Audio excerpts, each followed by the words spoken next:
1964 সালে পরিচালক সত্যেন বসু দোস্তি নামে একটি ছবি করেছিলেন। সাদা কালো এই হিন্দি ছবি সেই সময় দর্শকদের অনেক প্রশংসা কুড়িয়েছিল। একজন অন্ধ আর একজন শারীরিক প্রতিবন্ধী দুই বালকের বন্ধুত্বকে কেন্দ্র করে গড়ে উঠেছিল ছবির চিত্রনাট্য। 12তম ফিল্মফেয়ার অ্যাওয়ার্ডে এই ছবি মোট 6টি অ্যাওয়ার্ড পেয়েছিল। 1977 সালে এই ছবি মালায়ালাম ভাষাতে রিমেকও হয়েছিল। সেই সময়েও এই ছবি ভারতে 2 কোটি টাকার ব্যবসা করেছিল আর সারা বিশ্বে 4 কোটি টাকার ব্যবসা করেছিল। টাকার পরিমাণ দেখে ছবিটি যে কতটা সাফল্য লাভ করেছিল তা বোঝাই যায়। ছবিতে দুই বন্ধুর ভূমিকায় দেখা গিয়েছিল সুধীর কুমার সাওয়ান্ত ও সুশীল কুমার সোমায়াকে।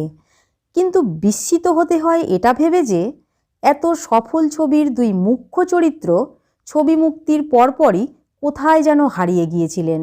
তাদের এই হারিয়ে যাওয়াকে কেন্দ্র করে এক রহস্য ঘনীভূত হয়, আর তাদের হারিয়ে যাওয়ার সত্য উন্মোচন করতেই আজকের ভিডিও।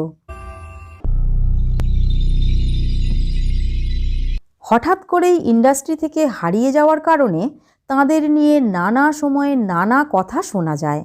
কখনো শোনা গিয়েছিল তাঁরা নাকি মুম্বাইয়ের গ্যাংস্টারদের হাতে খুন হয়ে গিয়েছিলেন।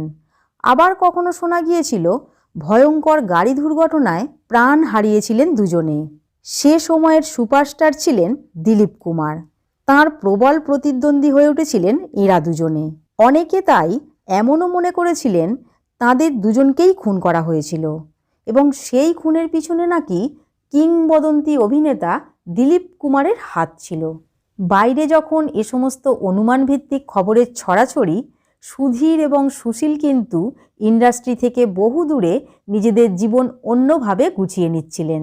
এর অনেক পরে জানা যায় সুধীর এবং সুশীলকে নিয়ে ছড়িয়ে পড়ার সমস্ত খবরই আসলে ভুয়ো ছিল। তখন তারা দুজনে অত্যন্ত সুস্থভাবেই জীবন কাটাচ্ছিলেন। 1993 সালে সুধীর কুমারের মৃত্যুর খবর জানা যায়। সুশীল জীবিত কিনা তা এখনও ধোঁয়াশাতেই।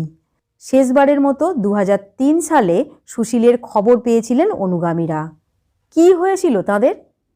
দোস্তি ছবির সাফল্যের পর সুধীর কয়েকটি ছবি করেছিলেন, কিন্তু একটি ভুল সিদ্ধান্তের জন্য সুশীলের কেরিয়ার পুরোপুরি শেষ হয়ে গিয়েছিল। তিনি আর কোনো ছবিতে সুযোগই পাননি। দোস্তির পর সুধীরের 1966 ছবি লাডলা, 1968-তে ঘরচি রানী এবং 1969-এ জিনে কি রাহ ছবিটি করেন।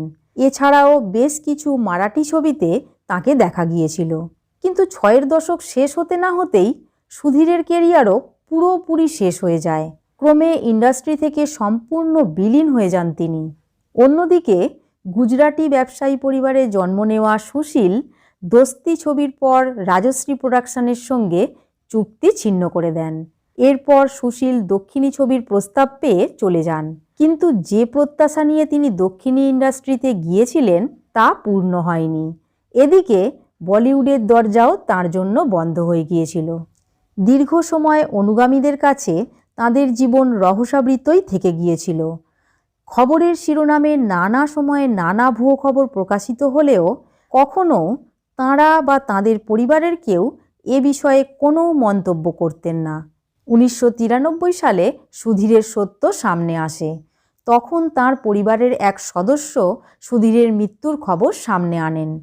1993 সালের 12ই জানুয়ারি মৃত্যু হয়েছিল সুধীরের। জানা যায় এত বছর ইন্ডাস্ট্রি থেকে সম্পর্ক ছিন্ন করে পরিবারের সঙ্গেই সুস্থ জীবন কাটাচ্ছিলেন তিনি। জীবনের শেষ দিকে ক্যান্সারে আক্রান্ত হয়ে তিনি মারা গিয়েছিলেন। অন্যদিকে সুশীলের খবর মিলেছিল 1971 সালে। তিনি তখন এয়ার ইন্ডিয়ার কেবিন ক্রু পদে কাজ করছিলেন। 1973 সালে হীরা পান্না নামে দেবানন্দের একটি ছবি মুক্তি পেয়েছিল। ওই ছবিতে বিমানের একটি দৃশ্যে সুশীলকে দেখা গিয়েছিল। 2003 সালে অবসরের পর থেকে আর তাঁর কোনো খোঁজ নেই। বন্ধু, এই ছিল সুধীর কুমার সাওয়ান্ত ও সুশীল কুমার সোমায়ার জীবনের হারিয়ে যাওয়ার সত্য ঘটনা। আজ এই পর্যন্তই। এতক্ষণ আমাদের সঙ্গে থাকার জন্য আপনাদের আন্তরিক ধন্যবাদ। আবার পরের ভিডিওয় দেখা হবে।